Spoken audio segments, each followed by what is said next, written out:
Hello friends, welcome back to SRG study. स्वागत है आप सभी का आपके अपनी यूट्यूब चैनल SRG स्टडी में। फ्रेंड्स, आज के इस वीडियो में हम लोग देखेंगे बीएड सेकेंड ईयर का प्रीवियस ईयर क्वेश्चन पेपर 2023 का पेपर नंबर सेकेंड है assessment of learning and action research. जबकि आपको पता है राम मनोहर लोहिया अवध विश्वविद्यालय का ये पेपर है, पेपर सेकंड और सेकंड ईयर का है, जिसमें से आपको मालूम होना चाहिए सिर्फ 3 पेपर होते हैं राम मनोहर लोहिया अवध विश्वविद्यालय में, पेपर फर्स्ट, पेपर सेकंड और पेपर थर्ड। तो सेकंड पेपर का हम डिस्कशन कर रहे हैं, इसमें किस प्रकार से प्रश्न पूछे जाएंगे।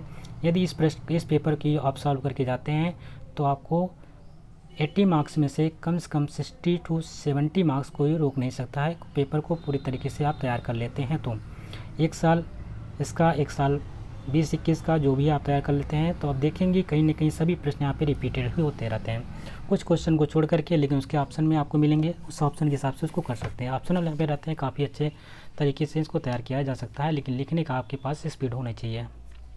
जैसे कि यहाँ पे दे रखा है, इसके लिए आपको करने के लिए जो assessment of learning and action research का पेपर है, इसको लिए आपको सॉल्व करने के लिए 3 आवर का टाइम मिलेगा, यानी 3 घंटे का समय मिलेगा। मैक्सिमम मार्क्स की बात करते हैं तो 80 नंबर का पेपर है। Attempt all question as per the instruction, सभी प्रश्नों के उत्तर उसके उत्तर निर्देशानुसार दीजिएगा। सेक्शन ए की बात करते हैं, खंड आ में very short answer type question मिलेंगे, अति लघु उत्तरीय प्रश्न होंगे। और ध्यान में रखेंगे attempt all question give answer of इस क्वेश्चन इन अबाउट 50 वर्ड, यहाँ पे 50 वर्डों में सब प्रश्नों के उत्तर देने हैं। सभी प्रश्नों के उत्तर दीजिए, प्रत्येक प्रश्न का उत्तर लगभग 50 शब्दों में होने चाहिए। और सभी क्या करते हैं, 1.5 मार्क्स के क्वेश्चन हैं, ठीक है। सभी प्रश्न कितने हैं, 1.5 मार्क्स हैं। टोटल 10 क्वेश्चन यहाँ से देखने को मिलेंगे। प्रश्न नंबर 1 में कॉन्सेप्ट ऑफ इवेल्युएशन, मूल्यांकन अवधारणा। मूल्यांकन क्या है, मूल्यांकन की अवधारणा क्या है, इसके बारे में बताना है। तो ये क्वेश्चन आपके लिए बहुत ही इंपॉर्टेंट हो जाता है। जब भी हम रिसर्च की बात करेंगे तो मूल्यांकन तो आना ही है, तो ये क्वेश्चन को आप बहुत अच्छे से तैयार करिएगा। सेकंड प्रश्न है कॉन्सेप्ट ऑफ द असेसमेंट, आकलन की अवधारणा क्या होती है। मूल्यांकन और आकलन तो जाहिर सी बात आना ही आना है, ये भी प्रश्न आपको तैयार कर लेना है, ठीक है। अगला है सेमेस्टर सिस्टम, सेमेस्टर प्रणाली क्या होती है। आज के समय में देख रहे हैं जो पेपर अब जितने भी एग्ज़ाम्स हो रहे हैं सब सेमेस्टर के बेसिस पे होने लगे। पहले ईयरली एग्ज़ाम हुआ करते थे, लेकिन अब सेमेस्टर वाइज होने लगे हैं। तो इसके बारे में इसके बारे में प्रश्न पूछेगा, लेटेस्ट क्वेश्चन है तो लेटेस्ट क्वेश्चन पे पैटर्न पे अगर क्वेश्चन तो बनता ही बनता है, तो आपको सेमेस्टर प्रणाली को पढ़ के ही जाना है। अगला प्रश्न है कि एनुअल एग्जामिनेशन सिस्टम, वार्षिक परीक्षा प्रणाली, ये तो पहले से आता हुआ आ रहा है, तो इसके बारे में आपको पता ही है, तो थोड़ा सा इसके बारे में जानकारी ले लीजिएगा। अगला है रोल ऑफ फीडबैक, कोई चीज़ का आप काम करते हैं तो उसका फीडबैक भी मिलता है, तो इसकी भूमिका होती है।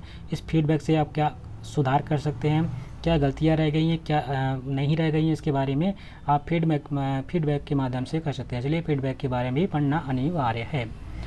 बात करते हैं मैथ्स की क्वेश्चन इसमें कुछ बनते हैं, तो इससे मीडियम क्या होता है, मीडियन, मॉड और मीन, ये 3 चीज़ हैं जो मीडियन, मॉड और मीन है, इनको ध्यान में रखिएगा। इनके बीच में सूत्र जो होते हैं उनको भी ध्यान में रख लीजिएगा, ठीक है।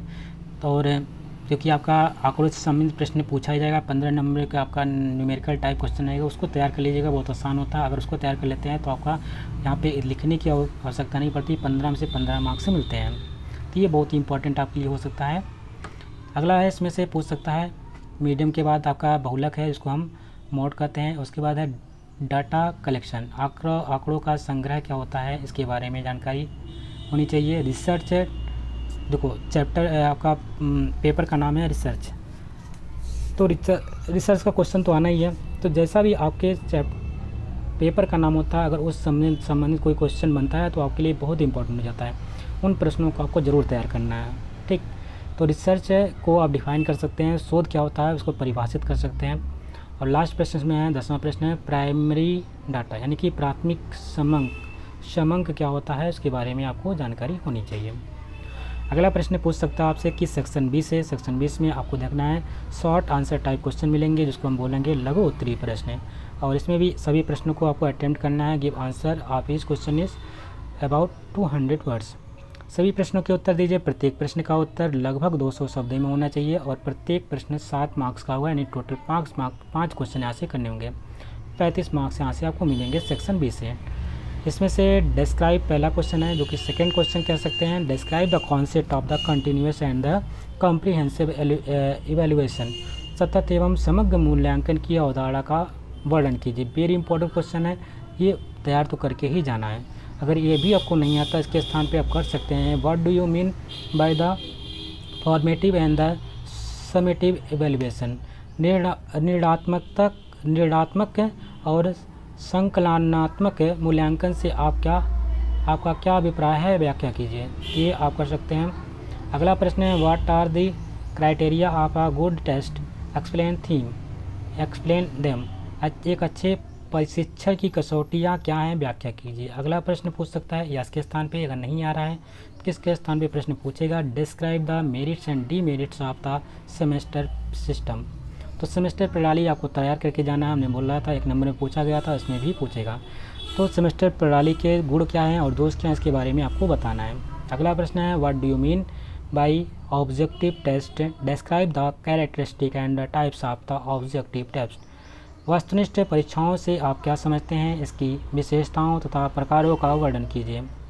अथवा इसके स्थान पर नहीं आता, ये प्रश्न करेंगे what do you mean by action research, describe its types. हमने कहा एक्शन रिसर्च के बारे में आपको पढ़ के जाना है, क्योंकि आपके पेपर का नाम ही एक्शन रिसर्च है, तो एक्शन रिसर्च के बारे में आपको पढ़ना ज़रूर है। इस प्रश्न को तैयार कर लेना, कंठस्थ कर लेना, ठीक है।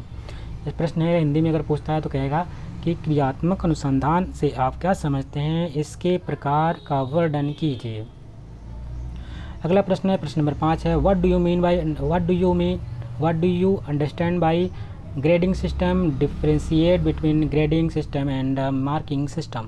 ग्रेडिंग सिस्टम और मार्किंग सिस्टम में क्या डिफरेंसेस है, इसके बारे में बताना है। क्वेश्चन पूछेगा हिंदी में ग्रेडिंग प्रणाली से आप क्या समझते हैं, ग्रेडिंग प्रणाली एवं मार्किंग प्रणाली में क्या अंतर होता है, इसके बारे में आपको लिखने के लिए बोलेगा। आगे है, अगर उसको भी नहीं आता तो इसके स्थान पे 5वां क्वेश्चन में ऑप्शनल कर सकते हैं। ऑप्शनल में पूछा जाएगा prepare an action research project on a problem related to school.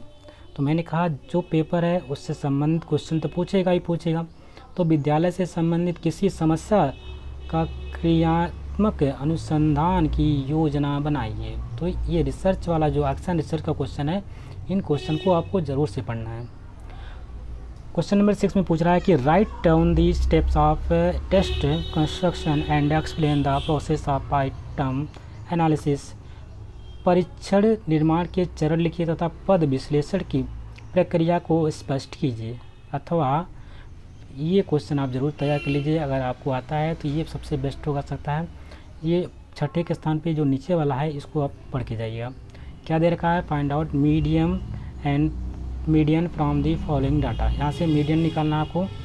Hindi में पूछेगा निम्न, यहाँ पे कुछ संगणक दे रखे हैं, समंकों से माध्यिका ज्ञात करनी है। जैसे कि यहाँ पे क्लास इंटरवल की बात करते हैं तो क्लास इंटरवल में 0 से 10 तक चल रहा है। आवृत्ति की बात करते हैं, फ्रिक्वेंसी 3 है। 10 से 20 में फ्रिक्वेंसी आपको 5 मिलेगी, 20 से 30 में आपको फ्रिक्वेंसी 8 मिल रही है। इन सब के माध्यम से आपको मीडियम निकालना है। अगला प्रश्न है कि सेक्शन सी से आपको ध्यान रखना है कि सबसे पहले नोट्स पढ़ने हैं। इसमें लॉन्ग आंसर टाइप क्वेश्चन मिलेंगे जो कि दीर्घ उत्तरीय प्रश्न रहेंगे। Attempt any 2 question, carry gives question gives answer of each question in about 500 words. प्रत्येक प्रश्न जो है कि यहाँ पे किन्हीं 2 प्रश्नों के उत्तर देने हैं, प्रत्येक प्रश्न जो होगा उसके उत्तर लगभग 500 शब्द में आपको देने होंगे। यानी एक प्रश्न 15 नंबर का, टोटल 2 क्वेश्चन करने हैं, यानी 15 दूनी 30 मार्क्स आपको यहाँ से मिलने वाले हैं। क्वेश्चन नंबर 7 में पहला प्रश्न इसमें पूछ रहा है कि what are the major defects in the present university education and examination system in India, suggest some measure to improve the situation. वर्तमान विद्यालयी शिक्षा एवं प्रशिक्षा प्रणाली में प्रमुख कमियां क्या हैं, इसके सुधार के लिए कुछ उपाय बताइए। यदि आपको ये प्रश्न नहीं आता है तो इसके स्थान पे आप प्रश्न नंबर 8वां कर सकते हैं। What do you understand by central tendency, what are the merits and demerits of arithmetic mean. केंद्रीय प्रवृत्ति से आप क्या समझते हैं, समांतर माध्य में क्या क्या गुण एवं अवगुण पाए जाते हैं। या ये भी नहीं आता तो आपको ये क्वेश्चन ज़रूर करके जानना भैया। Calculate the Karl's Pearson coefficient of a correlation between X and Y. X और वाई के मध्य कार्ल पियर्सन का सह संबंध गुणांक ज्ञात कीजिए। तो ये क्वेश्चन आप कर लीजिएगा इस प्रकार से। अगर ये भी नहीं आता है तो इसको कैलकुलेट करने वाला भी क्वेश्चन हमको मिलेगा, यानी न्यूमेरिकल वाले क्वेश्चन आपको यहाँ पे काफ़ी अच्छे तरीके से मिल रहे हैं, जो कि आपको अच्छे मार्क्स दिलाएंगे। क्योंकि आपको थियरी क्वेश्चन में आपको लिखना होता है तो कहीं ना कहीं गलती तो हो ही जाती है, तो वहाँ से आपको फुल मार्क्स नहीं मिल जाते। लेकिन न्यूमेरिकल में आपको पूरा सही है तो न्यूमेरिकल आपको पूरे नंबर दिला के जाएगा। इसमें से पूछ रहा है calculate the mean and mod from the following table. यहाँ पे कुछ फॉलोइंग टेबल दे रखे हैं, इसमें से आपको मीन और मॉड निकालना है, जिसको हम कहते हैं समांतर माध्य एवं बहुलक ज्ञात करना है। मॉड मतलब बहुलक होता है, मीन मतलब क्या, समांतर माध्य होता है। अब इसके लिए आपको सूत्र पढ़ना पड़ेगा, तो उसमें आपको पढ़ लीजिएगा, क्वेश्चन को अच्छे से तैयार करके जाइएगा। यहाँ पे कुछ ऐसे मार्क्स दे रखे हैं जो कि अंक हैं, आवृत्तियाँ दे रखी हैं 0 से 19, 19 से 10 से 19, 20 से 29, 30 से 39, और राइट साइड में आपको आवृत्ति है 6, 10, 10, 16, 12, 8 और 7। इस प्रकार से इस टेबल को आप देख लीजिएगा और टेबल के माध्यम से इनको सॉल्व कर लीजिएगा। आपको पूरे तरीके से पूरे मार्क्स दिला के जाएंगे, और सबसे बेस्ट होता है मेरे हिसाब से ये क्वेश्चन को करके जाना। एक बार पढ़ लीजिएगा, बहुत आसान होता है, बहुत आसानी तरीके से क्वेश्चन बन जाते हैं, ज़्यादा टाइम भी नहीं लगता है। क्योंकि आपको अगर 500 वर्डों में कुछ क्वेश्चन सॉल्व करना होता है तो मान के चलिए कि 2 क्वेश्चन करने के लिए आपको कम से कम, अगर बहुत स्पीड से करेंगे तो 45 मिनट का समय लगेगा। तो 3 घंटे में से अगर 1 घंटे आप सिर्फ 2 क्वेश्चन करने में निकाल दे रहे हैं, तो 2 क्वेश्चन करने और 2 फिर अगर सेकेंड पार्ट और फर्स्ट पार्ट करने के लिए आपको सिर्फ 2 घंटे का समय मिलता है, जो कि इनफ नहीं होता है। तो इसलिए अगर ये प्रश्न आपको आता है तो ये आपको मात्र 10 से 15 मिनट के अंदर क्वेश्चन कर सकते हैं। सेकंड सेक्शन आप अगर वो भी करेंगे तो मान के चलिए आधे घंटे के बीच में सभी प्रश्न को आराम से कर सकते हैं। मान लीजिए 10 मिनट में इसको कर ले गए तो आपके पास से 20 मिनट्स हो गया सेकंड सेक्शन को करने के लिए, सेकंड पार्ट इसका करने के लिए, जिसको आराम से आप आधा घंटा या 35 मिनट के अंदर कर लेंगे। फिर आपके पास अच्छा खासा समय रहेगा। तो सेक्शन बी और सेक्शन ए पे आप लगा दीजिएगा, जो कि आपको वहाँ से अच्छे मार्क्स दिलाएंगे। सेक्शन ए पे लगाइएगा क्योंकि वहाँ पर डेस्क मार्क्स हैं, तो 15 नंबर वहाँ से मिलेंगे और 35 नंबर वहाँ से मिलेंगे सेक्शन बी से। तो ऐसा करते हैं आपको वीडियो पसंद आएगी। यदि वीडियो पसंद आई तो इसको लाइक करिएगा, शेयर करिएगा, और चैनल पे नए हैं तो चैनल को सब्सक्राइब भी कर लीजिएगा। मिलते हैं एक नए वीडियो में, तब तक के लिए नमस्कार, जय हिंद।